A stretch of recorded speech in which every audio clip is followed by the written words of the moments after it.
My dear colleagues, I would like at the start to thank the Egyptian Society of Cardiology for arrangement of this important series of lectures during the holy month of Ramadan, and also for inviting me to be a member of this distinguished group of professors that contributed to this effort.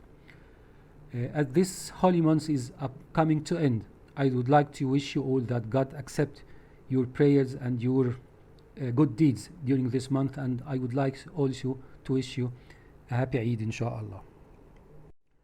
Today I'm discussing an important issue, which is hypertension in women, its diagnosis and management, and actually the most important thing that took a while from me is making sure that all the arrangements are in a good setup, as you can see in this picture. And as we all know, gender-specific approach to cardiovascular disease has been practiced for decades, although not always to the advantage of women. And despite the lower absolute risk of cardiovascular events in women compared with age-matched men, the majority of women die from cardiovascular disease. Most cardiovascular events occur in women with known traditional cardiovascular risk factors.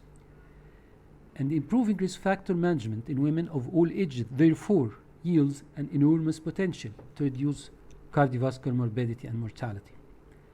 Aside from smoking cessation, hypertension control was found to be the single most important intervention to reduce the risk of future cardiovascular events in women. So I am going to focus on peculiarities of hypertension as they pertain to women and point out where diagnosis and management of hypertension may require gender-specific concerns. As it is all known for a while that hypertension is a significant cardiovascular risk factor, and there is age-specific association of stroke mortality with blood pressure that appears to be slightly less extreme for women than for men. And however, the age-specific association of coronary heart disease mortality with blood pressure are more profound in women than in men, albeit not significantly. So in Chicago Heart Association study cohort, high blood pressure was the most common major risk factor in women and independently increased the risk of coronary heart disease mortality with a relative risk increase of 3.17. And as compared with optimal blood pressure, high normal blood pressure was associated with a risk factor adjusted hazard ratio for cardiovascular disease of 2.5 times among women as compared to only 1.6 among men. And therefore, reduction in the prevalence of hypertension has the potential to dramatically reduce the burden of coronary heart disease in women. Now, what about sex differences in blood pressure? It was found to be marginally lower in women than men, regardless of age, even though 70% of women with hypertension are aware of their diagnosis. Less than one-third achieve adequate blood pressure control. Moreover, blood pressure differences between sexes remain largely speculative. Some data imply that menopause contributes to the development of hypertension in women.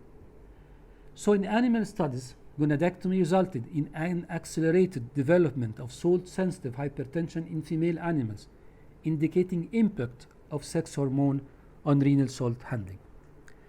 And while the blood pressure response of premenopausal normotensive women is insensitive to dietary salt intake, blood pressure in most postmenopausal women become salt sensitive. This may be an explanation for the good response to dietary intervention, such as sodium restriction, in this patient group. Finally, menopausal women have higher blood pressure values and worse risk profile than premenopausal women, which is related to their older age rather than altered hormonal state. As we can see in this figure, there is a combined pathogenesis for hypertension in postmenopausal women due to estrogen cessation. First, centrally through increasing sympathetic overdrive, which results in salt sensitivity, and on the other hand through the effect of reduction of estrogen on the kidneys, also leading to the same effect, which is increased salt sensitivity in postmenopausal women. And as I have explained earlier, it was found in a cohort study in the United States that the blood pressure control rates in the younger females is much worse than in their counterpart males, almost 50% in women as compared to more than 75%. This difference becomes lower after the age of 44, not due to better control in women, but rather than due to worse control in men. Also, the prevalence is rather low in women as compared to their counterpart males in less than 44 years of age. And then women and men catch up after the age of 45, reaching up to 75% prevalence in the patients aged 75 years and more in age. Now, what are the issues that are specific to women? First, pregnancy and its complications. Pregnancy-associated hypertension affects about 10% of all pregnancy and greatly increases the risk of maternal and fetal mortality. Hypertension during pregnancy can be divided into the following groups: chronic hypertension, gestational hypertension, preeclampsia, eclampsia, and preeclampsia, eclampsia superimposed on chronic hypertension. So women with pre-existing hypertension are more likely to have complications during pregnancy than those with normal blood pressure. And another important aspect about preeclampsia is that it is an emerging risk factor for future cardiovascular events. Also, hormone replacement therapy. There's conflicting data regarding the impact of hormone replacement therapy on blood pressure of menopausal women. In one important trial, evaluating the effects of estrogen or estrogen-progestin regimens on cardiovascular risk factors in postmenopausal women, and found no detectable effect on blood pressure. Also, in the Women's Health Initiative, women on hormone replacement therapy had higher prevalence of hypertension than did women on placebo after adjustment for cardiovascular risk factors. And there was a slight but significant increase from baseline in systolic blood pressure among women randomized to conjugated equine estrogen and medroxyprogesterone acetate compared with a placebo group. Overall, changes in blood pressure owing to hormone replacement therapy are likely to be modest and should not preclude its use in normotensive or hypertensive postmenopausal women if menopausal symptoms are severe. However, it is generally recommended that hormone replacement therapy should be used at the lowest effective dose for the shortest possible duration. Another important issue is the use of oral contraceptives. And their use can cause hypertension in younger women, with high blood pressure 2 to 3 times more common in women taking oral contraceptives. In the Nurses' Health Study of more than 60,000 women showed that adjusted relative risk of development of hypertension was 1.8 for current users of oral contraceptives compared with women who never used them. And the absolute risk, however, is extremely low, with only 41.5 cases per 10,000 persons years attributed to oral contraceptive use. So blood pressure response to combined oral contraceptives appears highly variable, and only a small minority of women may experience the onset of frank hypertension. In the Royal College of General Practitioners oral contraception study, current use of oral contraceptives increased the risk of subsequent myocardial infarction, but only in women who also smoke. Now, what about antihypertensive treatment for women? The guidelines recommended that lifestyle modification is an integral part of blood pressure management and may even be sufficient in selected mild cases. In the INTERSALT study, investigated systematically the relationship between urinary sodium excretion and blood pressure in over 10,000 people, half of whom were women, and the results suggested that lower average sodium intake reduces blood pressure. In a reanalysis of the Intersol data concluded that reducing sodium intake by about 6 grams per day could lower the systolic blood pressure by 3 to 6 millimeters of mercury, which is very effective.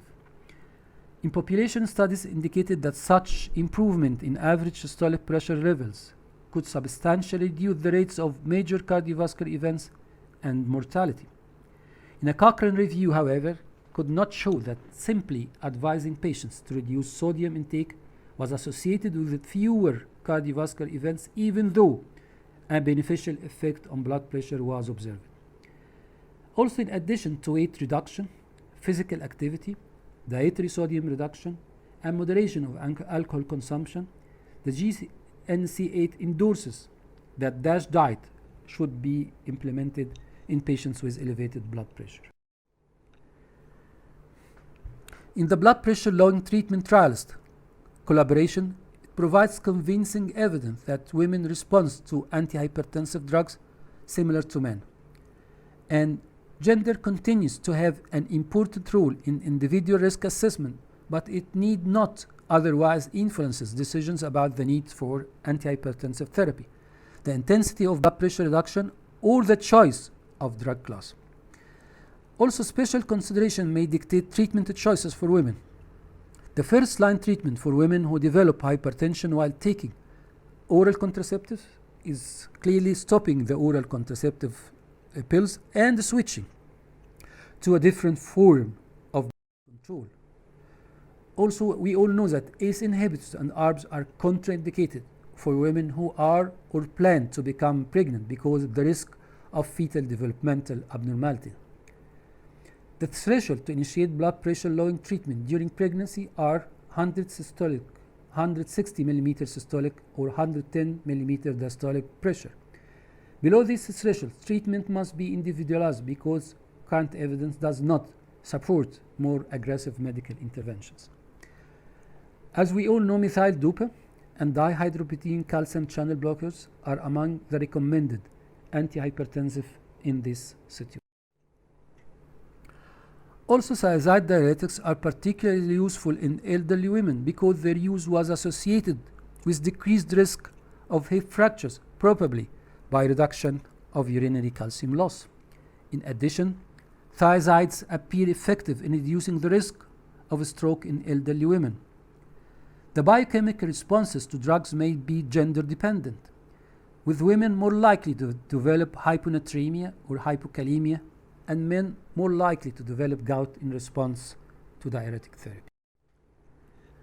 In 2011, American Heart Association guidelines for cardiovascular prevention in women stated that thiazide diuretics should be a part of antihypertensive drug regimen unless contraindicated in women. One of the shortcomings also of ACE inhibitors that it induces cough 2 to 3 times more common in women as in men. Furthermore, women are more likely to suffer from calcium channel blocker related peripheral edema and minoxidil-induced hirsutism.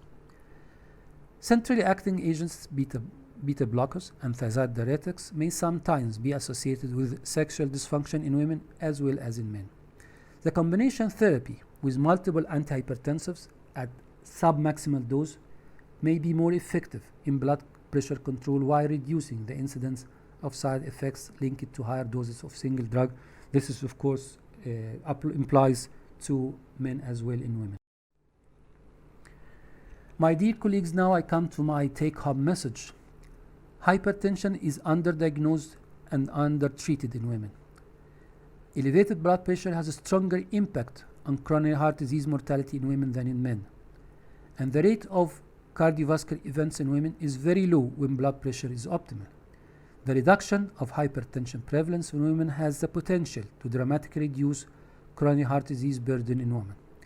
And although 70% of women are aware of their hypertension, less than 1/3 achieve adequate blood pressure control. The proportion of cardiovascular events preventable by blood pressure control is 30 to 100% higher in women than men. Some issues are specific to women as hypertensive disorders of pregnancy, hormone replacement therapy, and oral contraceptives. Women and men have comparable benefits of hypertension treatment. And finally, women respond to antihypertensive drugs similar to men. Finally, I have to thank all my colleagues that are in front line trying to combat this dangerous epidemic of COVID-19, and I wish you all, and specifically my colleagues in the front lines, safety, and God bless them all for the efforts they are doing and the major sacrifices they are exposed to for themselves and for their family. And thank you very much, and I wish you inshallah happy Eid. Bye bye.